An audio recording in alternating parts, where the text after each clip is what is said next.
No one talks about 990s. Few people even know what they are.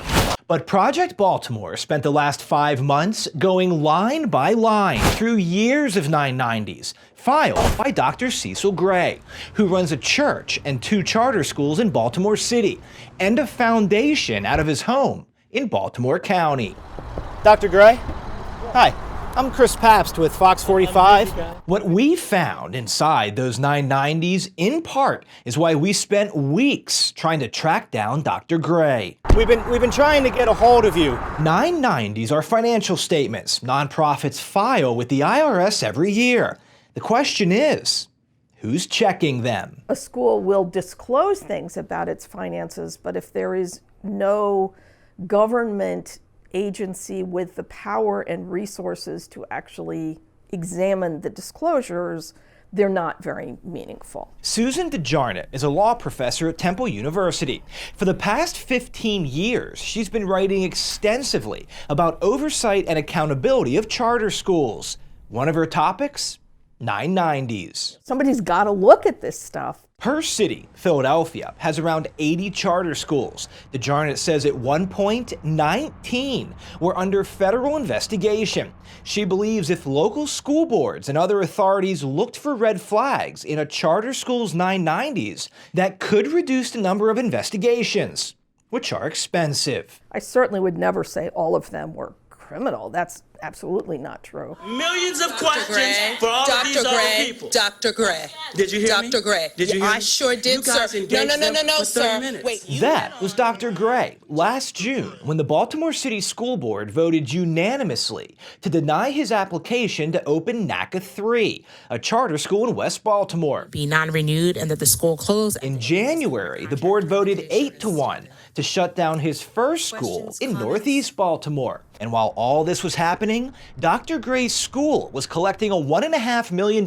grant from the U.S. Department of Education. Dr. Gray, can you answer just a few of our questions? We've been trying to get a hold of you. When Project Baltimore finally caught up with Dr. Gray, he wouldn't answer our questions about his grant, his school, his foundation, or his 990s. Here's a story the 990s tell that could raise some red flags. As we mentioned, Gray has a foundation, a school, and a church. His foundation is at his home.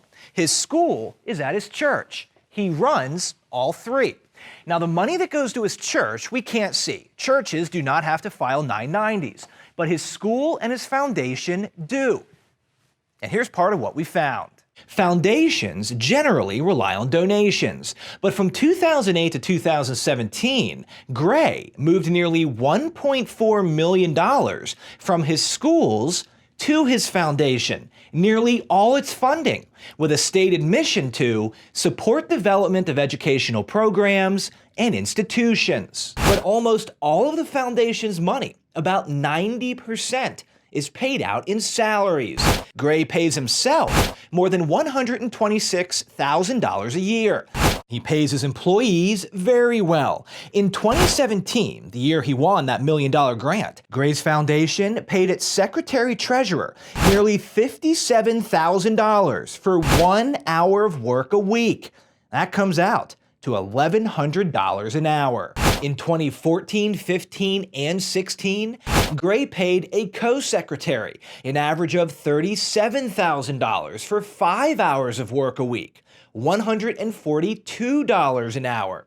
We can't see that any money other than salaries in 2017 was actually spent on the foundation's stated mission, educational programs, or institutions. Does that surprise you? Sadly, no. City Schools declined an interview with Project Baltimore to discuss its charter review process, but told us 990s are not part of it. The U.S. Department of Education told us they don't look at them either. DeJarnett says if anyone would look at 990s, maybe a school on the verge of being shut down wouldn't get a $1.5 million federal grant. It may be that's all legitimate, but it's troubling. The possibility for misuse seems high.